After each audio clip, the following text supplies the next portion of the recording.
Year 2000 Bharat कई सालों बाद पाकिस्तान के सामने T20 में अपना पहला टाइटल जीतता है महेंद्र सिंह धोनी की कैप्टनसी में। और उसके बाद से ही पूरे देश भर में T20 का क्रेज हर एक देशवासी में बढ़ने लगा था। और भारत के इस टाइटल जीतने के बाद बीसीसीआई के farmer vice president Lalit Modi introduce कर देते हैं इंडियन प्रीमियर लीग।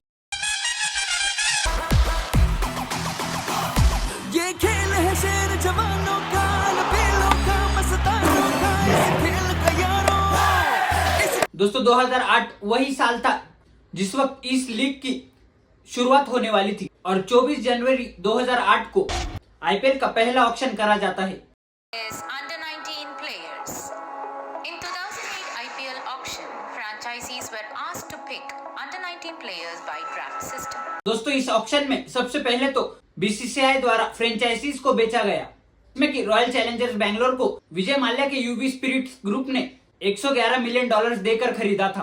पंजाब की फ्रेंचाइजी को प्रीति जिंटा और नेस वाडिया ने $76 मिलियन में खरीदा था। उसके बाद चेन्नई की फ्रेंचाइजी को इंडिया सीमेंट्स ने $91 मिलियन देकर खरीदा था। कोलकाता को शाहरुख खान और जूही चावला ने $75.9 मिलियन में खरीदा था। हैदराबाद की फ्रेंचाइजी को डेक्कन क्रॉन्किल द्वारा $107 मिलियन में खरीदा। इसके बाद मुंबई इंडियंस को मुकेश अंबानी ने $111 मिलियन में खरीदा। दिल्ली की फ्रेंचाइजी को जीएमआर कैपिटल द्वारा $84 मिलियन में खरीदा। और आखिर में जयपुर की फ्रेंचाइजी को यूके बेस्ड इमर्जिंग मीडिया ने $67 मिलियन में खरीदा। और फिर शुरुआत होती है एक ऐसे बड़े पर्व की जिसे इतने सालों बाद भी लोग उतने ही दिलो जान से चाहते हैं। और शुरू हो जाती है भारत की सबसे लोकप्रिय लीग इंडियन प्रीमियर लीग। दोस्तों अब हम ये समझते हैं कि आईपीएल के कौन से ऐसे बिजनेसेस है जो कि आईपीएल को पैसे कमा कर देते हैं। दोस्तों आईपीएल सबसे पहले तो स्पॉन्सरशिप्स पर डिपेंड है। जितने बड़े ब्रांड्स आईपीएल को स्पॉन्सर करेंगे उससे कई गुना रिटर्न्स इन ब्रांड्स को मिलने वाला था। ये बात ये ब्रांड्स पहले समझ चुके थे। दोस्तों इस आईपीएल के इतिहास में कई सारे स्पॉन्सर्स आए जिनमें कि Coca Cola, Vivo, Tata, DLF, Dream Eleven, PhonePe, Yes Bank, Kingfisher, Pepsi, इन सारे बड़े ब्रांड्स का नाम शामिल है। दोस्तों स्पॉन्सरशिप्स के बाद मीडिया राइट्स बेचकर भी आईपीएल तगड़े पैसे बनाता है। दोस्तों सोनी मैक्स के बाद स्टार स्पोर्ट्स ने आईपीएल के मीडिया राइट्स खरीदे और फिर इसके बाद टीवी पर मोनोपोली बना दी। स्टार स्पोर्ट्स सिर्फ आईपीएल का ब्रॉडकास्टिंग करके 10,000 करोड़ से भी ज्यादा एक ही सीजन में कमा लेते हैं, बस लोगों को आईपीएल दिखा के।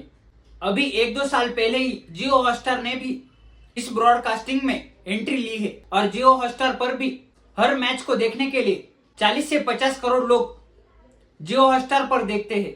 और इससे जियो हॉटस्टार को कितना फायदा होता है इसका हम अंदाजा भी नहीं लगा सकते।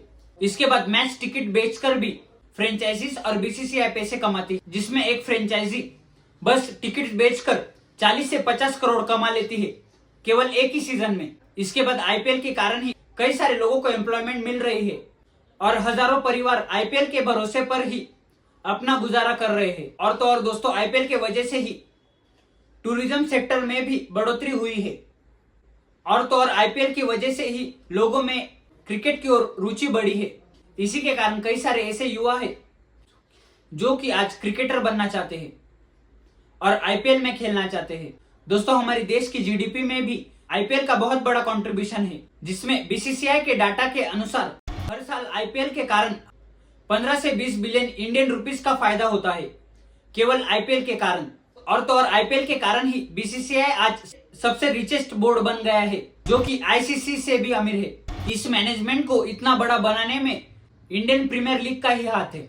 दोस्तों आईपीएल के कारण बीसीसीआई के साथ साथ इन टीम्स की फ्रेंचाइजीज को भी हजारों करोड़ का फायदा हो रहा है और इन टीम्स की वैल्यूएशन साल दर साल बढ़ती जा रही है।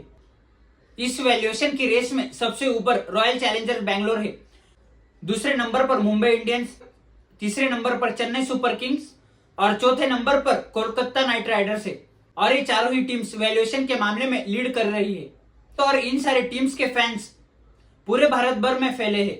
आज के समय पर इन्हीं चारों टीम्स को ज्यादा से ज्यादा फैंस सपोर्ट कर रहे हैं। दोस्तों ये तो आईपीएल की एक साइड थी, लेकिन वो कहते हैं ना हर एक सिक्के को दो पहलू होते हैं और आईपीएल की भी एक डार्क साइड है जो कि आज हम डिटेल में समझेंगे। दोस्तों 2008 का पहला ही आईपीएल सीजन था और हरभजन सिंह ने श्रीसंत को पूरे मैदान के सामने थप्पड़ मारा था, वो एक पास्ट राइवलरी और रीजनल बैटल के कारण। इसी के कारण हरभजन सिंह को उस एक सीजन में बैन करा गया था। बाद 2023 में एलएसजी और आरसीबी मैच के दौरान गौतम गंभीर और विराट कोहली में एक तीखी बहस होती है और उसका रूपांतर, लेकिन वो तो कुछ प्लेयर्स की समझदारी और सिक्योरिटी गार्ड्स के कारण उस वक्त हाथापाई पर बात नहीं गई। दोनों ही इंडियन क्रिकेटर्स का करियर डूबते डूबते बच गया। तो 2013 में एक न्यूज सामने आती है जिसमें कि दिल्ली पुलिस इंडियन क्रिकेटर्स, जिसमें श्रीसंत, अजित चांडीला और अंकित चौहान को गिरफ्तार करती है, वो भी स्पॉट फिक्सिंग के आरोप में। और तो और इन क्रिकेटर्स के साथ साथ सीएसके ओनर के रिलेटिव गुरुनाथ मेयप्पन को भी बेटिंग के आरोप में गिरफ्तार कर लेती है। इसी फिक्सिंग केस को लेकर 2015 में सुप्रीम कोर्ट राजस्थान रॉयल्स और चेन्नई सुपर किंग्स को 2 साल के लिए बैन कर देती है। फिक्सिंग को लेकर रूल्स एंड रेगुलेशन स्ट्रिक्ट कर दिए गए। दोस्तों, इसके बाद आईपीएल पर कई सारे एक्सपर्ट्स आरोप करते हैं कि आईपीएल इज एडिक्टिव। दोस्तों, इस दावे में कितनी सच्चाई है ये अब समझते हैं। 2025 में आईपीएल के दौरान आरसीबी और पंजाब किंग्स के मैच को देखने के लिए केवल जियो हॉटस्टार पर ही 57.8 करोड़ व्यू आए थे, केवल एक ही मैच में। इतने सारे व्यूज, तो और हर दिन आईपीएल को देखने के लिए 40 से 45 करोड़ व्यूज केवल जियो हॉटस्टार पर ही आते हैं। इससे हम ये अंदाजा लगा सकते हैं कि हमारे देश में कितने लोग आईपीएल रेगुलर बेसिस पर देखते हैं। दोस्तों, हमारे देश की पॉपुलेशन 140 बिलियन है और उसमें से 40 से 45 करोड़ व्यूज आना, इसी को एक्सपर्ट्स एडिक्शन कहते हैं। और इस एडिक्शन का कारण भी बेहद ही सिंपल है। दोस्तों, आईपीएल में क्विक मैचेस होती है जो कि केवल 3-4 घंटे चलती है और हर एक बॉल पर दर्शकों की एक्साइटमेंट बढ़ती जाती है और हर एक व्यूअर अपने रीजनल टीम को सपोर्ट करता है। इसी के कारण वो उस टीम के मैचेस पूरी अटेंशन और अपना टाइम देकर देखता है। तो और आखिरी में सोशल मीडिया पर भी हर एक आईपीएल मैच के बाद कंट्रोवर्सीज और मीम्स बनते हैं और इसी फोमो के कारण कई सारे लोग रेगुलर बेसिस पर आईपीएल देखते हैं। इसी के कारण आईपीएल लोगों में एडिक्शन बनती जा रही है। तो उम्मीद करता हूँ कि आपको ये वीडियो इंफॉर्मेटिव लगा होगा और अंत में सब्सक्राइब करना ना भूलिए। तब तक के लिए जय हिंद।